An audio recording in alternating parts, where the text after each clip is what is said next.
Hanoï, le carrefour de l'ancienne rue Paul Bert et du Petit Lac, à l'heure de la sortie d'usine. Pas une seule voiture, mais beaucoup de vélos sur lesquels se déplace lentement, machinalement la foule des travailleurs, dans une régularité impressionnante.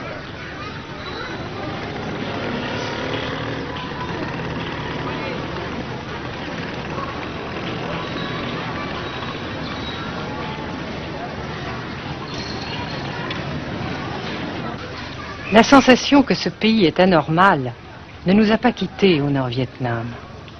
Anormal d'abord parce que toute vie individuelle a disparu au bénéfice d'un effort collectif extraordinaire. Dirigé d'une main de fer à l'intérieur d'un dispositif de sécurité draconien. Anormal ensuite parce que dans ce pays coupé en deux depuis 10 ans, un grand nombre de familles vivent le drame de la rupture qui alimente à sa façon la guerre du Sud. Est-ce que vous pensez, Monsieur le Président, qu'il y a une solution militaire à la guerre du Sud-Vietnam? Non. Parce que vous savez que le peuple Vietnam, c'est un. Et le pays du Vietnam, c'est un. Les Américains ont fait une guerre d'agression, comme qui dit, c'est une guerre non déclarée. Et, comme vous savez aussi, vous avez pu lire dans la presse, n'est-ce pas, bien mondiale, que plus la guerre prolonge, plus les Américains et leurs valets, n'est-ce pas, comment dire ça,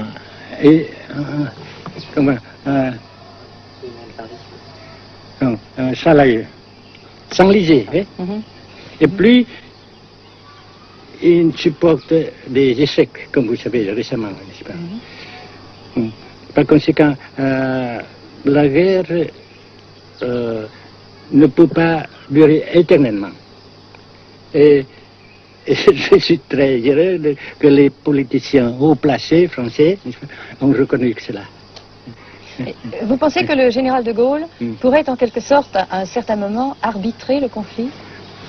Arbitrer, qu'est-ce que vous comprenez par le mot arbitraire? Nous ne sommes pas des équipes de football. Hein? Mais au-delà des accords de Genève, si je ne me trompe, une idée du général de Gaulle est la neutralisation de tout le sud-est asiatique. Est-ce que c'est une idée qui vous semble intéressante? Comme j'ai déjà dit quelquefois, c'est une idée intéressante. Mais ça dépend encore de la volonté de ces peuples et la manière comment on procède à réaliser. C'est une grande question, n'est-ce pas? Et je ne peux pas dire que je suis d'accord, n'est-ce pas? Et je ne dis pas que je ne suis pas d'accord, n'est-ce pas? Mais parce que vous dites, par exemple, vous dites fleurs. Fleurs, il y a beaucoup de sortes de fleurs. Il y a des roses, il y a des blanches, des rouges, etc. Et il y a qui sont bons et d'autres qui ne sont pas bons. Mais on dit fleurs. Monsieur le Président, nous avons constaté avec chagrin qu'au cours de notre voyage au Nord-Vietnam, que l'influence française était devenue à peu près inexistante dans votre pays. Les moins de 25 ans ne comprennent plus du tout le français. Et je me demande si, à votre idée, des rapports peuvent se rétablir tels que la France continue à jouer une sorte de rôle culturel ici. Avec la France surtout et avec tous les autres pays. Nous voulons avoir une coopération amicale, culturelle, économique, etc. Mais je suis sûr que vous ne voulez pas avoir, n'est-ce pas, que la France ait l'influence qu'elle avait avant. C'est une autre chose. Naturellement, c'est une autre époque. Mais coopération culturelle, économique, qu'est-ce qu'il y a encore, sportive par exemple, oui. etc., n'est-ce pas, nous le désirons. Si la guerre se cristallise au sud et se poursuit encore pendant quelques années, pensez-vous que l'avenir économique du Nord-Vietnam soit viable? Je suis sûr que c'est non seulement viable, mais ça progresse. Parce que vous avez vu vous-même, vous avez constaté vous-même qu'ici, nous travaillons beaucoup, notre peuple travaille beaucoup, avec abnégation, n'est-ce pas, et avec dévouement, avec enthousiasme. Et d'un côté, nous travaillons pour, comment dirais-je, pour, principalement, n'est-ce pas, de nos propres forces, de nos propres... Et aussi, nous avons, n'est-ce pas, l'aide fraternelle des pays socialistes, n'est-ce pas. Alors, nous, jusqu'ici et après cela, n'est-ce pas, nous avons déjà réalisé des progrès. Pas très grand comme nous voulons, mais nous avons réalisé des progrès. Et dans l'avenir, nous progressons de même. Mais vous mentionnez là l'aide des pays socialistes. Est-ce que cette aide ne s'est pas trouvée légèrement compromise à la suite du conflit idéologique entre la Russie et la Chine? Non, parce que ces questions, n'est-ce pas, différences idéologiques entre nos différents partis frères, c'est nos affaires intérieures. Ça passera. Et l'unité, ça se fera. Mais l'aide fraternelle continue et continuera. Et c'est très précieux pour nous.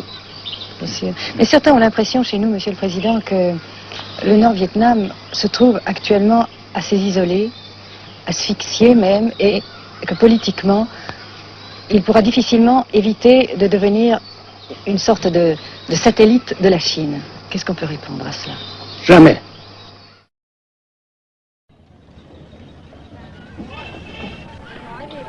À Hanoï, la vie continue, malgré les alertes, malgré l'évacuation de plus de la moitié des habitants.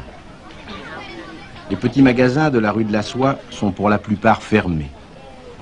Seule la trêve du Tête et ses fêtes de famille devaient redonner pour quelques jours un peu d'animation à la ville, avec la traditionnelle branche de pêcher en fleurs, symbole du nouvel an lunaire et du printemps tonkinois. La trêve, malheureusement, ne fut qu'un espoir déçu.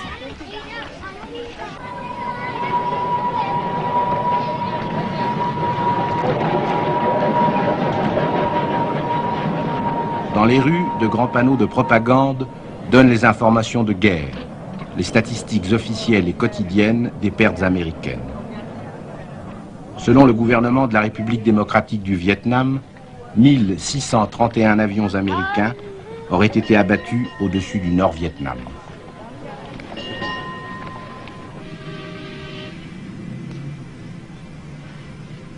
Le grand pont d'Oumer, construction métallique de 2 km de long à la sortie nord-est de Hanoï, assure toujours la traversée du fleuve Rouge. Sa sauvegarde est capitale. La défense antiaérienne du Vietnam, tant redoutée par les pilotes américains, dispose de nombreuses fusées solaires de fabrication soviétique. C'est la première fois que nous pouvons vous les montrer. Les rampes mobiles de lancement sont déplacées chaque nuit afin de déjouer les repérages.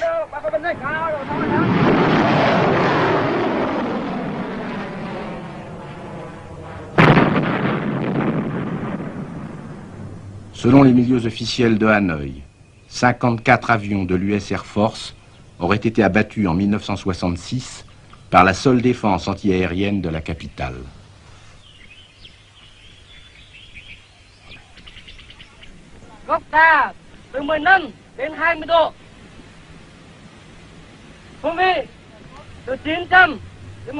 Pour la première fois également, nous avons pu voir les pilotes et les avions de chasse vietnamiens.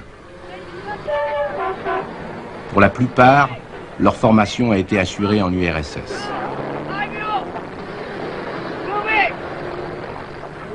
L'état-major des forces aériennes du Vietnam se défend d'utiliser des pilotes ou des spécialistes étrangers. Les MiG-17 et 21 participent de plus en plus nombreux à la défense du Nord-Vietnam. Les résultats des combats aériens sont mal connus et contradictoirement mentionnés dans les communiqués vietnamiens ou américains. Le général Vo Nguyen Giap, ministre de la Défense, a répondu à nos questions concernant le point de la situation.